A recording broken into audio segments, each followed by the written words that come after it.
Welcome, everyone. We're going to get started in about 1 minute.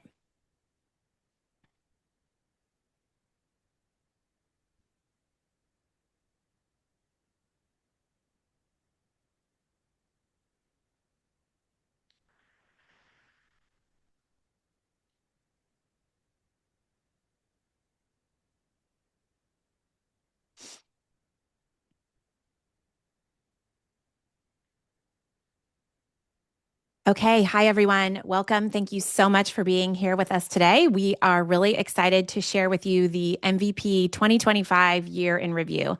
This is something we look forward to all year. It's our chance to step back, look at what actually happened across private practices in the US in 2025, and provide data backed guidance about what to prepare for in the year ahead. I'm Chelsea Treseder, one of the co-founders of My Vitals Pro, and I'll be presenting today with my brother, co-founder, BI architect, and foremost expert in the country on what's happening in private practices, Will Diles. We have a lot of content to cover today. Some of it's probably going to challenge some of your existing assumptions, and some of it may confirm what you've been feeling in your own practice. Please feel free to drop questions in the Q&A feature at the bottom of Zoom at any time. We'll collect them as we go and make sure to leave some time at the end to address as many of those as we can. Okay, let's jump in. So, for those of you who are new to us, MVP is a business intelligence platform built specifically for hearing care practices. So, the primary use case of MVP is to help an individual practice owner or manager actually understand what's happening in their business in real time and make confident, informed decisions that are going to move them closer to their goals. Whether that's growth, better margins, a different payer mix, or just kind of more sanity in your day-to-day operations. We do that by integrating directly with all of the major office management systems in hearing care, and we automatically pull your data in every single night and turn it into clean KPIs, dashboards, alerts, and insights. So instead of having to live in spreadsheets or just with your gut feelings, you're actually running your practice based on the numbers. So MVP is not just a reporting tool. It's much more. It's meant to show you what's changing, what's trending, what's maybe breaking down, what's working across all kinds of things: revenue, units, new patients, opportunities, managed care, provider productivity, and a lot more. But while the individual practice view is definitely the core of our offering, something really cool has emerged as MVP has grown. Because MVP now powers data for so many clinics across the country, we have this incredible secondary use case, which is the ability to look at aggregated, anonymized data set wide trends. So instead of relying on surveys, anecdotes, manufacturer shipment data, we're actually looking at real-time, transaction-level scheduling and patient data from real private practices. So at this point, we're really confident that what we see in the MVP data set is indicative of what's happening across the broader commercial market in the independent channel. So everything that we're going to present today is based on that anonymized, aggregated, benchmark eligible US clinic MVP data set. One really important caveat I'll give. So over the past few years, practices in the MVP data set have consistently outperformed the commercial market. And I think there's two reasons for that. First, having access to business intelligence simply makes you better. When you can see problems early, understand your funnel, track payer shifts, and hold your teams accountable, you're naturally going to be better and outperform. But the second reason I can't totally take credit for: MVP does tend to attract growth-minded, high-performing practices in the first place. These are owners who do care deeply about their numbers and their business success and trying to get better year after year. So I say all that to say that the data we're going to show you today may actually be a little bit rosier than what's happening at scale across the entire industry, which makes some of the declines and challenges that we're going to talk about even more meaningful. And before we dive into the actual numbers and the meat of the presentation, I want to pause for just a moment and talk about why we're doing this at all. So our vision here at MVP is for a hearing care industry where independent practices are stronger, more sustainable, more connected, using shared insights and data intelligence to elevate patient care, leadership, and the long-term success for all of those invested in this space. We genuinely believe that private practices are the backbone of hearing care, and it's our mission to ensure that those practices not only survive, but thrive. I also want to take a really sincere moment to thank all of the existing MVP users. We literally could not do what we're going to do right now without you. So your participation, your trust in us, your dedication to your patients and your businesses, they are contributing to something much bigger that's making these insights possible. And this isn't just about making one practice better. Yes, we want to do that, of course, but it's about up-leveling all of us who have a stake in this space, creating a smarter, more resilient industry that's going to allow us to deliver premier patient care in this channel for many years to come. So with that, I am going to turn it over to Will. All right. Thanks, Chelsea. Let me get my slides up here. All right.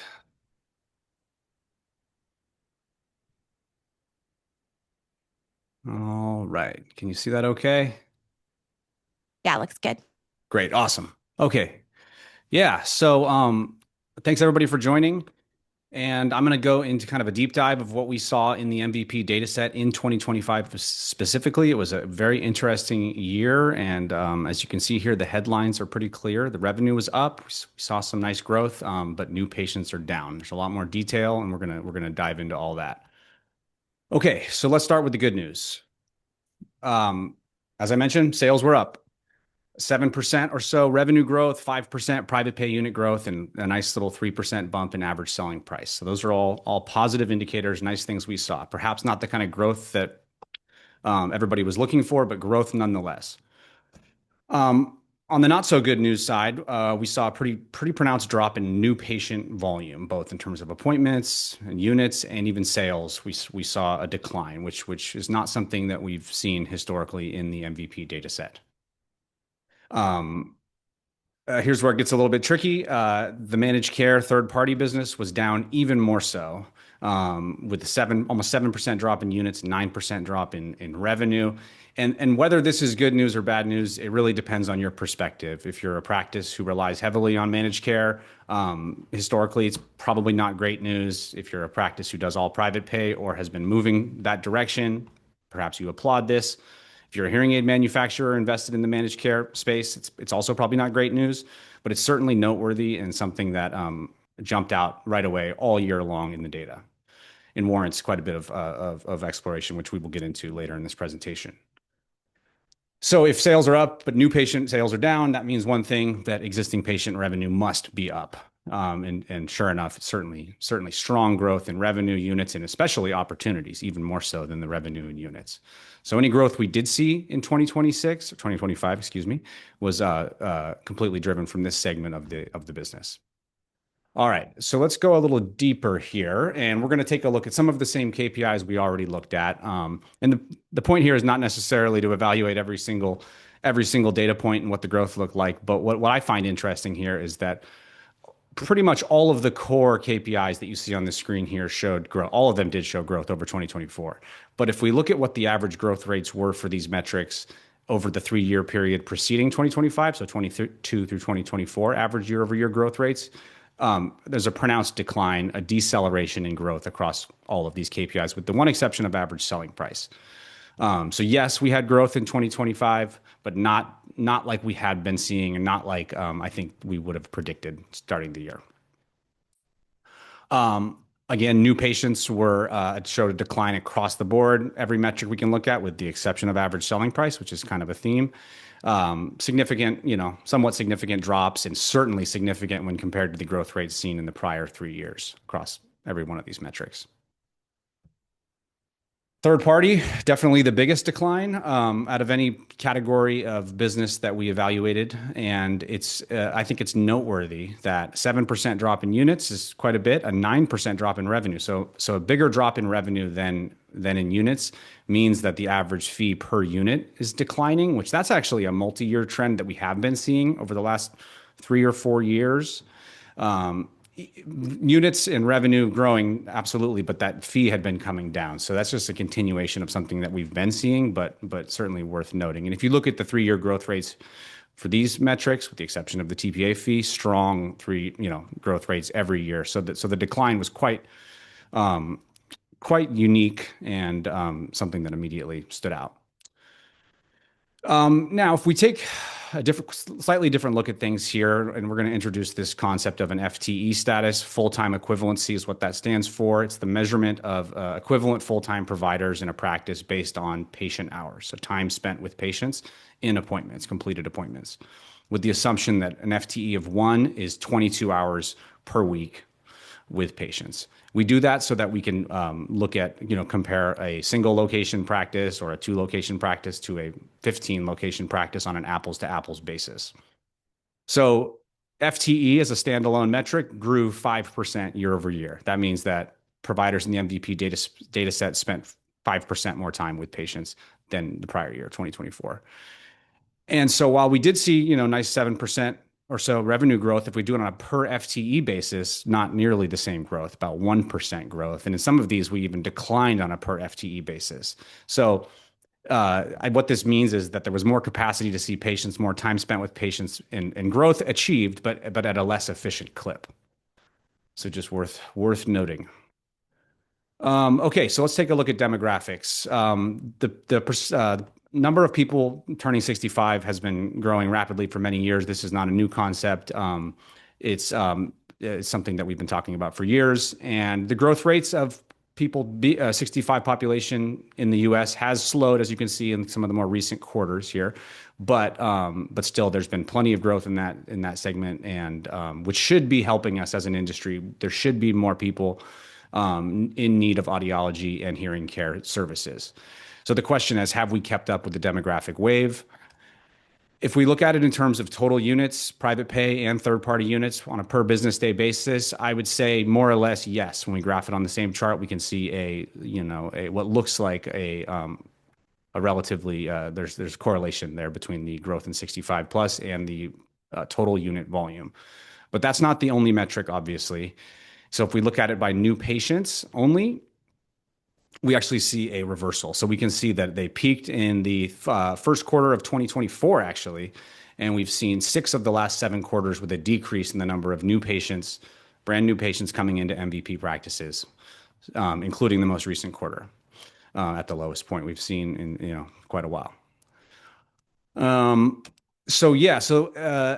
The next thing we did, and I'll go through this fairly quickly, because what we wanted to do was we wanted to try to understand if what we were seeing, these patterns, if they were happening to practices of certain sizes, certain regions of the country, or if there was anything we could see there. And so what we did first was we put practices into size categories based on FTE, full-time equivalency status. So from a practice that's less than 1, a small single owner operator practice, all the way up to what we're calling very large, greater than 20 FTE.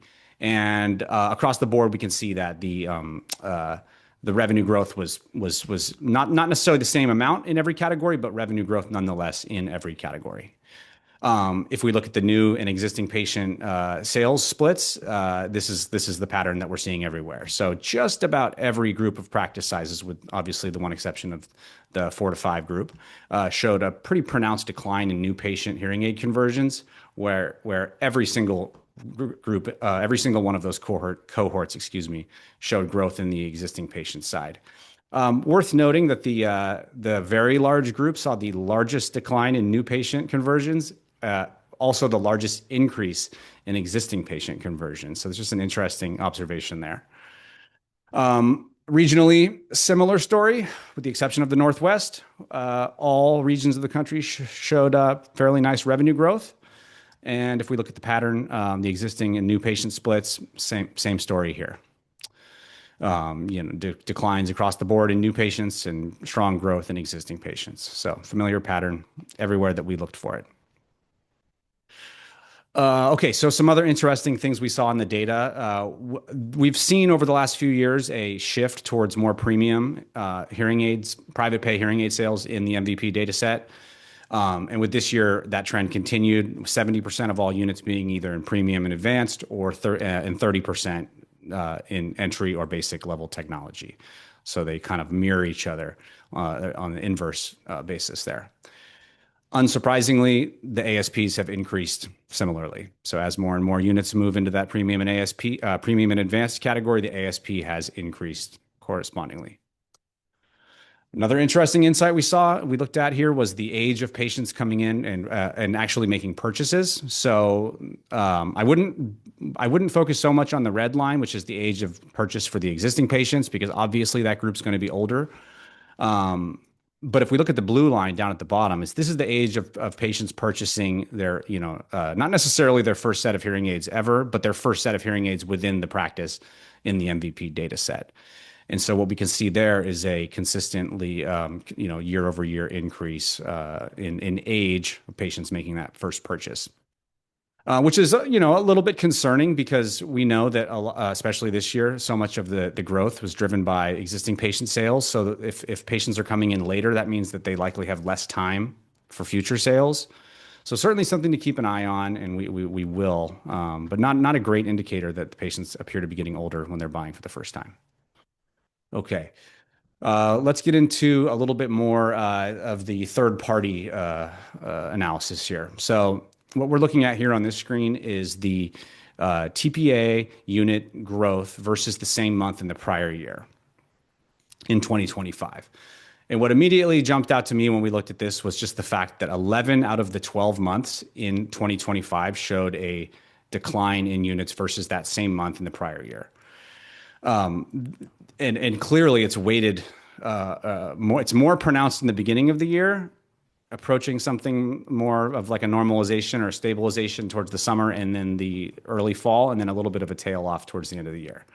And just to give you an idea of how unusual that is, we're going to take a look here at the same data, but going back to 2018.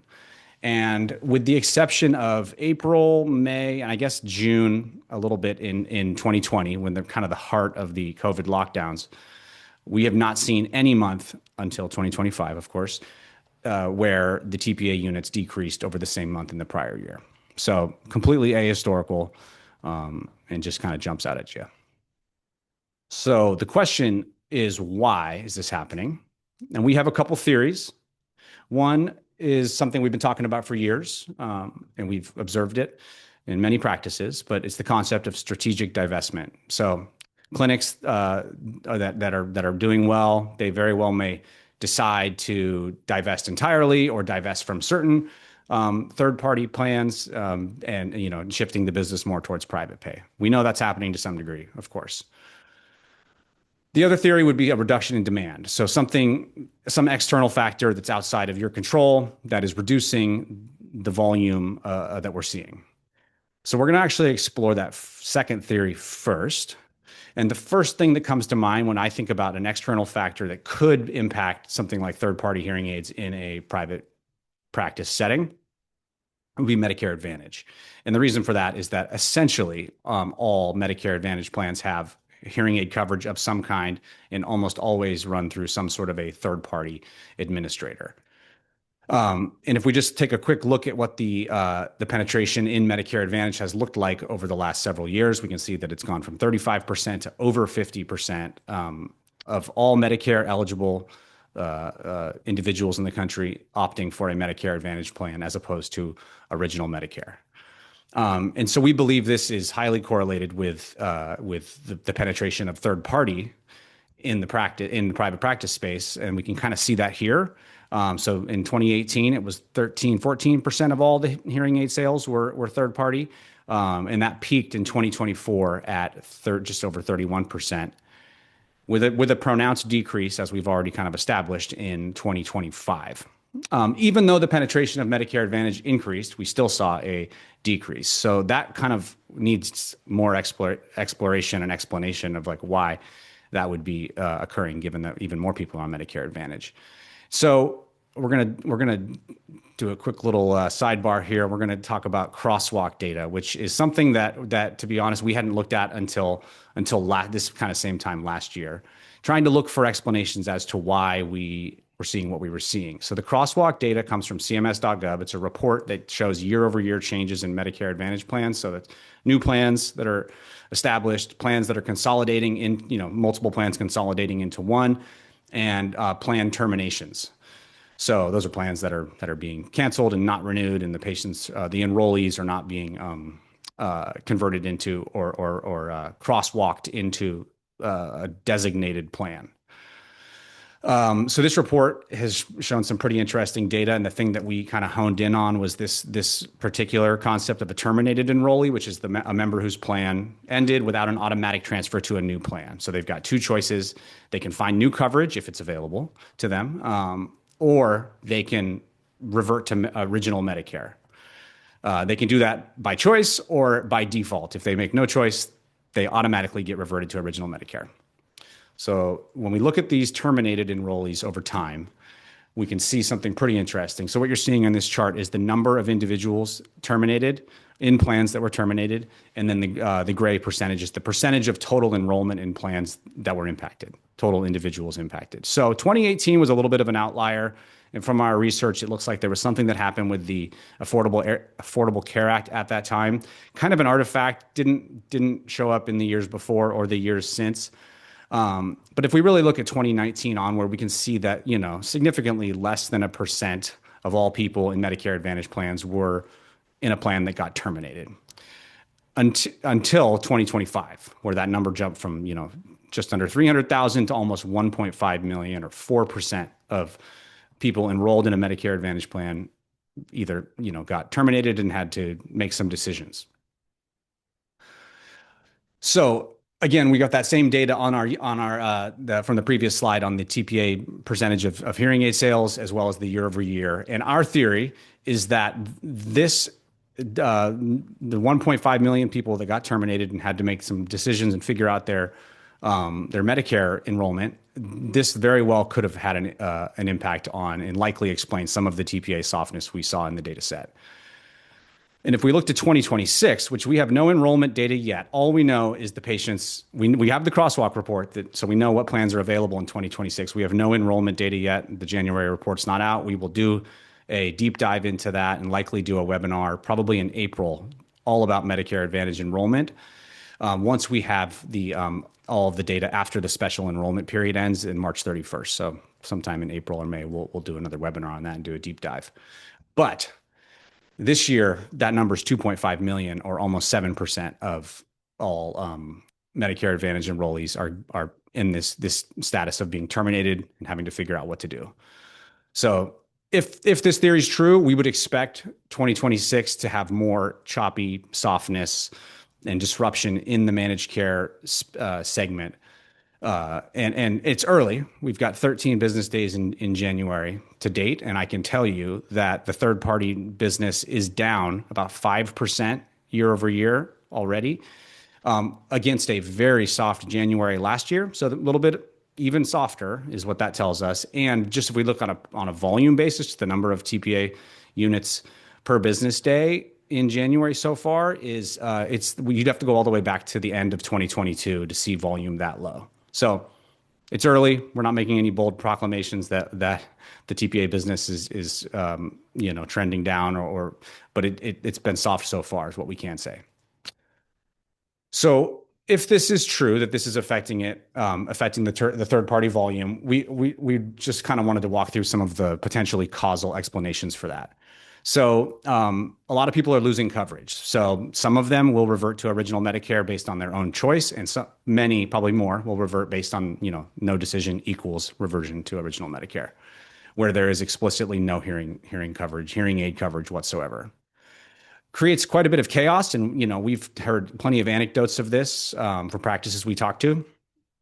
When patients have to find new primary care physicians, pharmacies, hospitals, specialists, it creates a lot of confusion and chaos, and it's entirely plausible that hearing care might not be at the very top of that priority list, depending on the person's health situation. Benefit erosion. So this is a little bit speculative, but if somebody ends up on a different Medicare Advantage plan and those benefits aren't quite as rich, certainly could be a cause for a reduction in volume. Broken referral pipeline is interesting because I think this could impact practices whether they do third party or not. Anytime the flow of patients through a medical system changes, which certainly would if a huge chunk of them got kicked off of one plan and have to get on another, that could impact just the flow of patients through a medical system, through referrals, kind of regardless of whether you participate in third party or not. And then finally, decision fatigue. So with changes, it's this stuff's complicated. People get people easily and understandably can get confused and not understand their benefits or which network they might be able, or, the people that are in network that can provide the services. So anytime you have a situation like that, it's reasonable that people might be just pausing and doing nothing essentially. And what this looks like in our data, so we saw that sharp decline in the beginning of Q of 2025 through the first quarter and even into the second quarter a little bit. So that kind of fits with this, that if a bomb figuratively went off and everyone got kind of disrupted early in the year, that would make sense why we saw such a soft first quarter. Stabilized through the middle of the year, patients kind of figure out where they're going to go. They end up on new plans. And then it really tailed off again towards the back, the last couple months of the year. A little bit unclear on why that is the case, but it's certainly interesting and something that we noticed. Okay, so if we look at this regionally and by carrier, this is just interesting to see which states and carriers are most impacted by this. So New York State, by far the number one in terms of enrollees that were terminated. You can look down the list. So that it's sorted by the number of total enrollees in this category, but then you can see the percentage of Medicare Advantage enrollees in total to see like how big of an impact that is, because obviously these states have very different populations. Excuse me. And if we look over on the right, we can see that United Healthcare leads the way with the most terminated enrollees. Which they've been in the news all year for, with lots of financial challenges and otherwise. So it's not surprising to see them making big changes here as probably some sort of cost savings measure. Also noteworthy that some of the regional and provider sponsored plans are making big changes. There's a few big examples of that, but those are more regional, local systems that are ending their Medicare Advantage plans. So yeah, it's just interesting. So if you're in one of these states or if you're heavily reliant on any of these carriers, it would be reasonable that you would see an impact from this in your 2026 numbers. Okay, so the next thing we tried to do was we tried to quantify how much each one of these theories was contributing to the total. So we did kind of a simple exercise we looked at the practices with decline in third party, and we put them into two categories. If their third party was down 65% or more versus their prior 2-year average, we assumed that that's likely a strategic divestment, somebody who's saying thanks but no thanks and walking away. If somebody's third party volume is down but not that much, not 65% or more, we put them in this reduction in demand bucket. Just as kind of a simple exercise to try to approximate how much of this is impacting what we're seeing in the numbers. And the answer is it's about 70-30 from what we can tell. 70% or so of the decline is coming from the practices in that reduction in demand category, and 30% coming from the strategic divestment. This is also interesting. So if we wanted to look to see a little bit more detail about these cohorts, and what I think is actually quite encouraging is that both cohorts grew their private pay business, even though they saw this huge drop in third party. They both saw growth in revenue and private pay units for that matter. But in particular, the strategic divestors saw very solid, very nice private pay unit growth of 8%. So either way, the reduction in third party did not appear to be particularly injurious to either of these groups. And here's a wild card. It's hard to measure. We don't have a great data on this, but we do have lots of anecdotes of benefits eroding. So that would, things like the plan being available every 36 months instead of 12 months, copays going up, lower limits, things like that.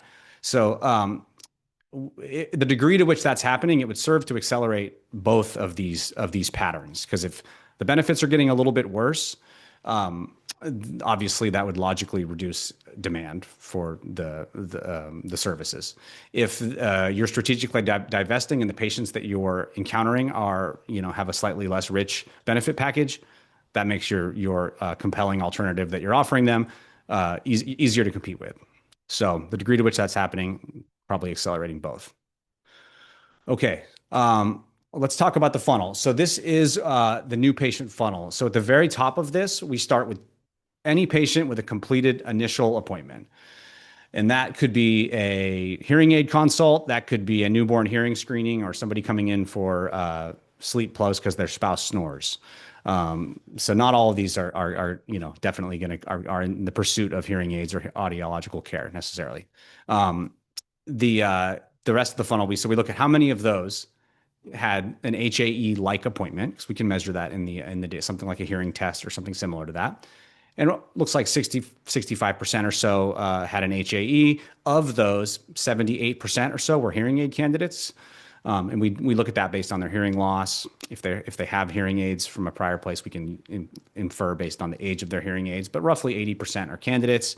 And then of those, about 49% purchase hearing aids, which works out to a full funnel conversion rate of 24.7%. So 1 in 4 people that walked through the door for any reason in 2025 ended up with a hearing aid purchase. To put that in a little bit of context, we wanted to compare that to 2024 numbers, because we know we've got an issue with new patient sales. So where is it coming from? And if we look at the percentages across the board, they're functionally the same, all the way down to the full funnel conversion rate of roughly 25%. So what that tells us is that the funnel, we're not seeing, fewer HAEs, we're not seeing lower, candidacy rates or anything like that. It's the same. So what that means is that the top of the funnel is the issue, which is actually encouraging in some sense, because it's easier to diagnose and at least understand. So 17,000 fewer patients entered the funnel, 5,000 fewer patients ended up purchasing hearing aids, meaning we're converting at the same rate. It's just a shortfall in new patients coming in. Okay, so where did the new patients go? We look at things by referral source and MVP. Now, a little bit of a caveat. We have something like 500,000 unique referral sources in the data set. We group them into big categories because they're all so unique. We can capture about 2/3 of all referral sources into a category. And the reason why we miss out on the ones that we do is usually because there's no referral source whatsoever. It's just blank, so we don't know. But we're talking about roughly 2/3 of the overall data, what we're looking at here. And the only source that grew in 2025 was online. Now, online is a big category. There's lots of different ways to reach patients online. So we're going to be exploring this in more detail and doing collaborative webinars with experts in that space in the future to really understand, because it does appear to be kind of an outlier in that all these other sources of new patients were down in 2025, and certainly down quite a bit from the prior 3-year averages. And just to hit on a couple of these others, physician referral, pretty straightforward. Organic would be like patient referral, word of mouth. Insurance and managed care, also pretty straightforward. And traditional advertising, we're talking direct mail, newspaper, print, other print ads, things like that. Down the most as a percentage, however, relatively low volume overall. So insurance managed care being down is we think largely explained by the disruptions in Medicare Advantage plan availability, the crosswalk data. We think physician referrals also being negatively impacted by that as well, because we know that physician referrals, a lot of that would be involved with Medicare Advantage patients, given that it's over half of all patients over the age of 65. So we think those two particular categories would be the ones impacted by it. And sure enough, they're both down, although physician referrals just down a tiny bit, but still noteworthy given that it had been growing at about 18% a year over the last 3 years. So, okay, so another theory that a lot of people point out and bring up would be OTC having some sort of impact on new patients. And full disclosure, we don't have a ton of data on OTC. When we look in the MVP data set to see if any of them are being sold, it's effectively zero. So in the independent channel, at least it appears in the MVP data set that effectively nobody is selling OTC hearing aids. Now that doesn't mean they're not buying them on Amazon or elsewhere, but we don't see them. We don't have any data to speak on. But one thing that is interesting, came across this quote from a former aide to Elizabeth Warren, who was a lead sponsor of the legislation in 2022. And he wrote an article expressing disappointment in the outcome of the OTC numbers or results. And he said, "A sad story that fell far short of its goals. Regulatory reforms alone have not produced nearly the level of impact we expected." So this is one individual quite connected to the topic, at least, expressing disappointment. Doesn't necessarily mean that it's telling the entire story. But we don't have any reason to suspect that the OTCs are having a huge impact on what we're seeing in the market. And given that this sentiment here, we think it's likely minimal. Okay, so existing patients carried the day. We know that. We've established that. 16% growth in revenue, 22% growth in opportunities, which is interesting because 15% growth in units, 22% growth in opportunities means that we actually converted them at a lower rate, but the opportunities were so high that it effectively didn't matter. The results were still very strong. And of course, this is all, happening at the same time we're seeing this drop in new patients. We felt like this warranted a bit more analysis to figure out why existing patient revenue is surging, and we have a few little things that we've uncovered here. So we took the existing patient revenue and we put it into two categories: private pay upgrades and private pay tested not treated capture. So private pay upgrades are people who are former hearing aid users purchasing private pay hearing aids in 2025. Private pay tested not treated capture, those are people that you've had in your database for some time. They have not previous hearing aid users, tested with loss and generating an existing patient sale to a non-hearing aid user in 2025. So if we look at those two categories, they're both up considerably. But the real growth was driven by the upgrades specifically. So people upgrading their technology into new hearing aids. 20% growth there versus respectable 13% growth in the tested not treated capture bucket, although you can see the numbers are quite a bit smaller. So the private pay upgrades, much higher numbers and much stronger growth. And I think what's most encouraging about this, of almost all the metrics we've looked at today, we've seen something of a deceleration in growth, if there is growth at all. But this one upgrade revenue kind of stands alone in that it's driving massive growth in 2025, and it's also increasing year over year the growth rates. So kind of a bright spot for 2025. Now, this is another interesting thing that we uncovered. So if we look at TPA upgrade revenue, so that would be people purchasing TPA hearing aids coming from existing hearing aid users purchasing TPA hearing aids. So they could be previous TPA patient or private pay patient, flipping to third party. Either way, we'd put that as a TPA upgrade. And for the first time on record, we can see a decline. So this category, granted, these numbers are fairly small relative to the data set as a whole. We can see that the TPA upgrade revenue had been growing at 35% a year, and we saw a decline in that particular metric in 2025. So you can see the growth rates for the prior 3 years, massive growth rates, and then that soft decline. But this is where I think it's even more interesting. So if we look at the inverse of that, so patients who were previously third-party patients who end up purchasing private pay hearing aids, we actually saw pretty significant growth in that category, and more revenue coming from patients going that direction than the other direction. So leaving third party and going to private versus staying in the third party camp, we saw an increase, or for the first time ever, that's flipped. That math has been inverted for many years. Much more patients staying in TPA or converting to TPA than going private. So kind of an anomalous thing we saw that helped to kind of prop up and deliver some of the growth we saw on the existing patient side. Okay. So let's move on here to what we call the MVPs. So we've done analysis on this before, so you might have seen something about how we've done this. We looked at the 85th percentile of practices in 2025 specifically by revenue per hour to kind of understand, the people that are performing well. What can we learn? What's different about them?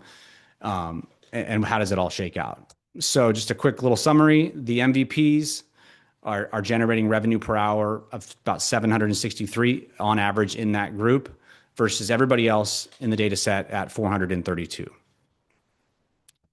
So this is probably the most interesting thing we uncovered about the MVPs. They're not immune to what everyone else is feeling. In fact, if you look at the new patient appointments, and this is all done on a per FTE basis, I should say, just so that we're making sure we're comparing apples to apples. The new patients are down even more than everybody else. The revenue's down similarly. The new patient conversion is actually not down nearly as much as the other group, which is interesting in and of itself. But even the new patient conversion rate for this group dropped. So the new patient side of the business was a struggle even for the MVPs, but they still managed to outperform. $73,000 per month in just net revenue generated, 20 private pay hearing aids, significantly higher conversion rate, 56% versus 47, and quite a bit higher average selling price. Here's a big difference between the two groups. There's a significant difference in the amount of third-party exposure. So if you look at just the monthly third-party units per FTE on the MVP sides, it's a little over two. It's more than double that on the in the other category. So less than half the third-party volume, and the TPA units, even though it's a smaller portion, down considerably in the both groups, but even more so in the MVPs. However, it didn't appear to matter as much because the overall numbers are so strong. And here's the big thing. Only 10% of the units in this group are third party, where it's 30% or so in the other. So massive difference there fundamentally. They both sides actually showed growth in existing patient sales. However, the MVPs had just kind of overwhelming success here. As you can see, just the difference between these numbers, 108 versus 66, so just a lot more existing patient units, a lot more revenue. The conversion rate at 59% versus 48, so just a huge difference in conversion efficiency there on the existing patients specifically. And then the trailing 12 upgrade percentage is something we've been talking about for quite a while now. It would be one thing if the MVPs all just had like tremendously larger pools of existing patients to market to. That could explain something like this. But this metric actually shows that they're more efficient with their upgrade potential, which is it's taking the number of patients that they upgraded into new technology divided by the average size over the time period of the number of people in their pool that were eligible to be upgraded. So they're more effective at reaching the people in their database that we would call eligible, people with hearing aids over 4 years who are active. And they have strong fundamentals. So the premium and advanced percentage in the MVP group is higher, 73%. The ASP on the premium hearing aids specifically is higher. So of course, if your premium and advanced percentage is higher, your ASP would be higher logically, but on those products themselves, they're getting a more premium price point, which is definitely cushioning everything and helping with growth rates. Much better conversion rates, and even the binaural rates are slightly higher in this group. Okay, so to summarize, what separates the top performers? They're not immune to the macro trends. They have the same issues with new patients that everyone else is having. They're significantly less exposed to third party, which means that whatever's happening in that space was just less likely to have an impact. Their existing patient results were kind of astounding. They really, really did well at taking advantage of the opportunities they have, which is absolutely critical in a year like 2025 where the new patients are soft, because this is where the growth opportunity appears to have been, and they totally hit it out of the park there. And they have strong fundamentals with premium hearing aids, high ASPs, good conversion rates. So these are good, solid performing practices in their own right and less impacted by external factors. Okay, so what did the data tell us? The top of the funnel shrank. We established that physician referrals and insurance leads were the primary drops there, where online was the only channel that grew at all. Existing patients bought us time, which is great, masked a lot of what we saw in the overall numbers. And this exists because of the success of practices in years past. But it's worth noting, and something we're going to be paying close attention to going forward, but 27% or so of every patient you sell hearing aids to today will repurchase from you at some point in the future. Some multiple times. Some patients purchase 2, 3, 4 times in over a 15-year period. So missing out on a sale today is not necessarily, it's not just losing one sale. You're actually losing future sales as well. But if 2025 was some sort of a blip and nestled in between years with solid new patient growth, like if everything comes back and we're growing again on new patient side, I don't think the 2025 drop is going to be particularly impactful. But if we continue to see soft new patient numbers for the next few years, I would expect 2030 for 2030 to 2035 to be we won't be able to like take advantage of this existing patient upgrade pool that we were able to benefit from in 2025. And finally, the practices that weathered the storm the best, they had two things in common. They were less exposed to third party and they have strong fundamentals. So they were better equipped to handle the environment in 2025. And that is it. I'm ready to turn it over to Chelsea. Okay. Thanks so much, Will. Yeah, so everything Will just walked through is the reality of what 2025 looked like for private practices. Top of the funnel shrank, new patient acquisition declined kind of for the first time ever in our data set. TPA business weakened considerably, and existing patients bought us time, as he said. But as he was just kind of, foretelling, that cushion isn't necessarily infinite. So I think the big question is, okay, now what? Because knowing what's happening in the market is only useful if you can actually do something about it inside your own practice. So MVP does a lot of things in addition to this kind of macro overview we just did. So for an individual practice, MVP provides forecasting, patient flow insights, hearing aid analytics, marketing insights, database analytics, benchmarking, market share insights. There's really a whole ecosystem there.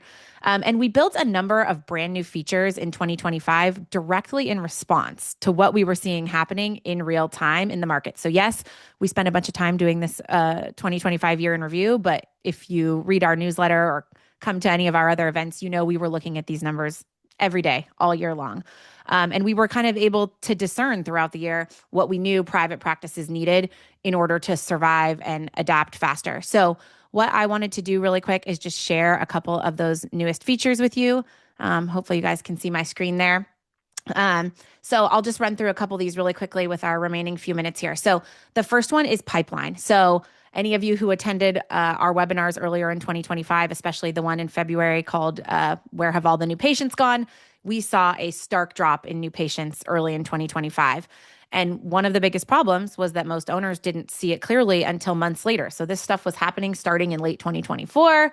By February, everyone was panicking, and we had hundreds and hundreds of people on that webinar because it was a true pain point. And unfortunately, a lot of revenue had already been lost at that point. And if I'm being honest with you, we didn't necessarily see it either.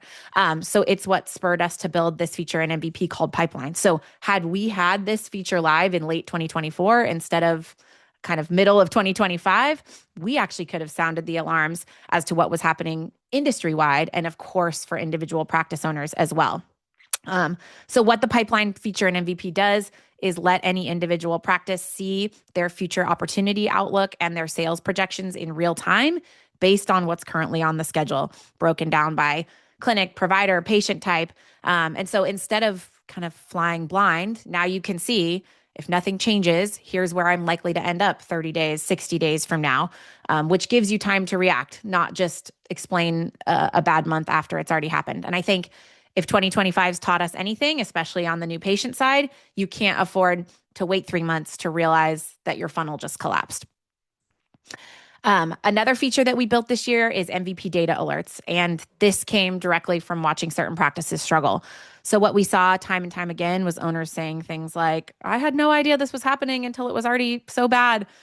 Whether it was related to new patients or just overall sales numbers, TPA volume, provider performance.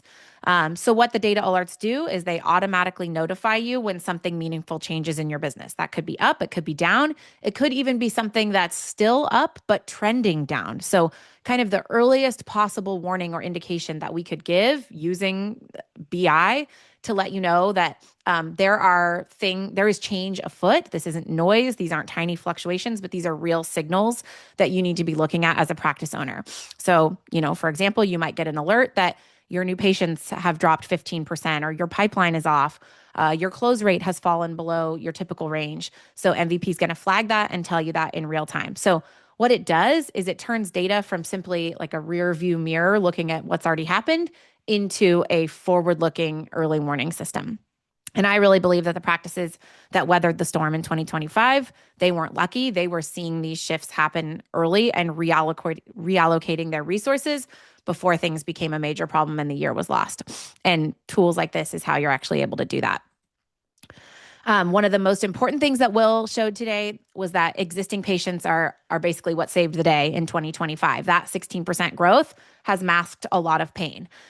And this tells us something important. This is kind of one of the most controllable growth levers that a practice has in their own database.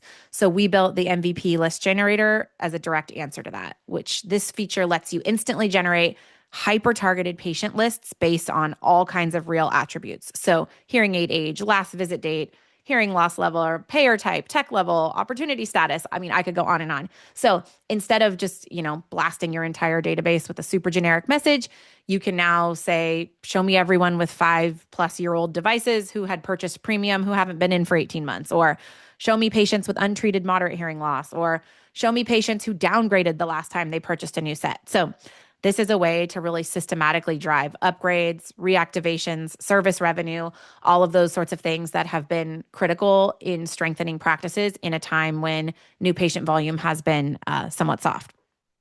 And the last feature that I want to mention is MVP SMART goals. So we just rolled these out in December. I think one thing that's also very clear about this past year is that hope isn't a strategy. So this is a changing and volatile market. You can't just say, I want to grow or I want to do better than last year. You actually need a real plan grounded in numbers. So MVP SMART goals help you define with specific data-backed targets, where you should be in terms of revenue, units, payer mix, close rates, patient flow, provider productivity. And this is all based on your own historical performance, regional insights, data set benchmarking, your practice profile, market growth, so many factors. And then once you've worked with MVP SMART goals to set your goals, you're able to track those daily. So not monthly, not quarterly. You can see in real time if you're on pace, if you're falling behind, and exactly which levers are driving your performance. So instead of setting a goal in January and realizing in October that you've missed it, now you're course correcting in mid-January if you're off track when it actually still matters and you can affect results. So in a year like 2025, I really believe that practices with the right strategy who didn't panic were the ones who were able to be successful despite those headwinds that we saw come our way. So, everything that you've seen today, the funnel shrinkage, payer disruptions, heavy reliance on existing patient cohorts, it's not theory. That's happening inside real practices right now. And our vision, as I mentioned in the beginning, is the same. We want to create a hearing care industry where independent practices are stronger than ever. So MVP is way more than a dashboard. It's a platform designed to help you better understand and manage your practice in a tougher and more complex market than the one Will and I grew up in. So features like pipeline, data alerts, list generator, SMART goals, they're just a handful of what's available in MVP, and would love the chance to show them to you. So if anything that you saw today made you think, I need better visibility into my numbers, or I don't want to be guessing anymore, or I'm wondering if these things are happening to me in my practice, then the next step's really simple. Would love to have you for a 30-minute one-on-one individualized demo where we can walk you through your business, your goals, and how MVP can help. So we've got a QR code up here. Feel free to scan it, or you can visit us online at myvitalspro.com. And if you schedule by Friday, we'll buy you and your whole team coffee.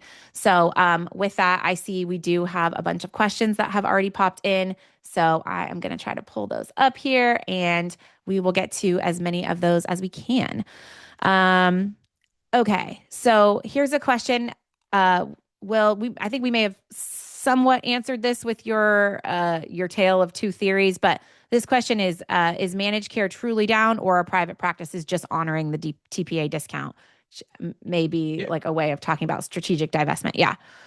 Yeah, I think certainly that is playing a role, and our approximation is something like that would explain maybe 30% of the drop, where 70% of it's probably coming from something external. So we likely believe has something to do with the plan availability disruptions in Medicare Advantage. Yeah. Okay, great. Someone's asking why FTE is calculated at 22 patient-facing hours. Do you want to speak to that? Sure. Yeah. So we did quite a bit of analysis when establishing that metric, and we looked at it's essentially a median of a large cohort of hearing care professionals, looking at their average weekly time with patients on an annualized basis. So keep in mind that most providers, will have some amount of PTO time off. There's holidays, things like that. So it's not 22 hours every week. It's 22 hours on average, taking into account all of those other considerations. Okay, great. I have a few questions that are kind of along the same lines here. I'll start with this one. So, this person's confirming that the decline that we're seeing in TPA and the numbers we presented today is based on the data that we have access to in the MVP data set, which would say that we don't know how it might be changing in, say, corporate-owned retail clinics. So, do you want to speak to that? Yeah, that's correct. Our visibility is strictly the MVP data set, which is independent hearing care, and the data set we use for today is the U.S. only. Obviously, international is not relevant for this, and yeah, so the degree to which it's changing outside of the independent channel, we don't have a ton of visibility on that. Yeah. Okay, great. And somebody's asking another question about whether we know what's happening at Costco. So I think the answer is largely the same there, right? Yeah, Costco is obviously a huge competitor to the independent channel. But I don't see anything fundamentally different. It's not like it wasn't a huge competitor in 24 and 23 and all, many years before that. That would explain some sort of a sudden change in the data. But no, we don't have any visibility as to what Costco, how their business changed or performed this year. Okay, there's a couple questions where I think folks are looking for a little bit of clarification on how we define an MVP versus everyone else. So do you want to Sure. just review that again? Yeah. So we basically take every clinic in the data set and we look at their revenue per hour in the period of time we're evaluating. So in this case, 2025, and we simply return everybody in the 85th percentile or above. There are some, we set some limits, and somebody who may have been open for 2 weeks of the year, it had a great revenue per hour, that would not meet the criteria of being in that list. So it's kind of full-time clinics, revenue per hour, 85th percentile, and that's who we grab. That's how we used in that cohort for all of the analysis. Okay, great. There's a couple MVP specific questions here, so I will ask them and I will go ahead and answer them. One is asking if MVP users can use the list generator that I showed. Answer is yes. That is available to every single MVP user from the moment they start. So yes, that is included. Another one is whether SMART goals can be set per provider or just at the company level. The answer is company, clinic, and provider level. So anyone who's using MVP or planning to use MVP, yes, that can be set that way. Another one is what does T12 stand for? So that stands for trailing 12. So like the last 12 months leading up to whatever date you're looking at, and in MVP or in the data that Will presented. Here's a question on what's our forecast and thoughts for 2026 specific to private pay patients. I don't know if you want to answer that or save it, Will, but Yeah. I cautiously optimistic, perhaps. okay. Yeah, we'll be And diving like Will more said, more yeah, into that. we're going to be Yeah. doing more events like this as we get more data, from our data set into 2026, as well as some of the external data sources that we rely on from CMS and things like that. Here's a question. I think either of us can answer this, Will, but around whether there's any correlation in the data between adding services like vestibular diagnostics, tinnitus, APD testing, and overall increases in practice performance. I know we've addressed some of that in other webinars and events before, but do you want to answer that? Yeah. So it certainly is something we've looked at, and I think it warrants further analysis. And I'll just say that it appears that the answer is yes.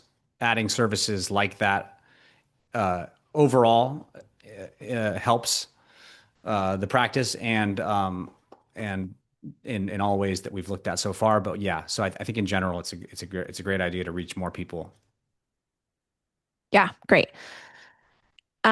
Someone's asking what the green line was in the new patient, existing patient graph. I'm assuming they're talking about this that I showed. So I'm not 100% sure, but hopefully I'm answering your question here. This is just a screenshot from our dummy clinic of what the pipeline feature looks like in MVP. And you can see here in the purple, this is measuring your pipeline with a few data points for you to compare it to. So if this is my practice, which of course this is dummy data, I'm not super happy about where my pipeline is right now because if I look where it was 30 days ago and where it was 6 months ago, you can see kind of where it's been on average and then low points and high points. So this would be very near the historical low point.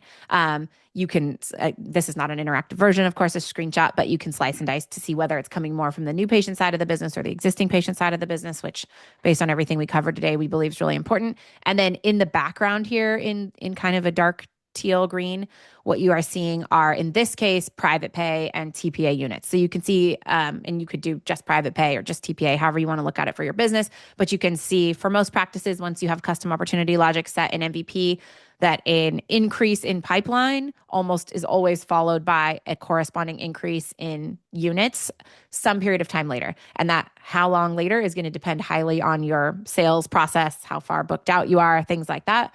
But generally speaking, pipeline is going to drive sales results. So that's what the green line is there. Hopefully that answered your question. Um, Okay, so somebody's got a theory here, getting like hit hard by flu and sickness in certain parts of the country, light schedules. It's early, but do you think that's a factor in 2026? And I know we had some of this in prior years too, but yeah. Yeah. Yeah, I've heard similar anecdotes. Um, I don't think that's we don't have enough time or data yet to really infer. And that would be very tricky to attribute softness to something like flu or other viral outbreaks. But I think it's fair to assume that, yeah, I've even heard from some physicians that, yeah, it's a bad flu season. So that would make sense. Okay, great. I know we're at time here. We didn't get to quite all the questions. So if we didn't get to your question, I have a list of them. We will reach out to you individually, or of course, always feel free to reach out to us as well. Want to thank everyone so much for being here today. We really appreciate it. And we'll see you on another webinar soon. Take care. Thanks, everybody.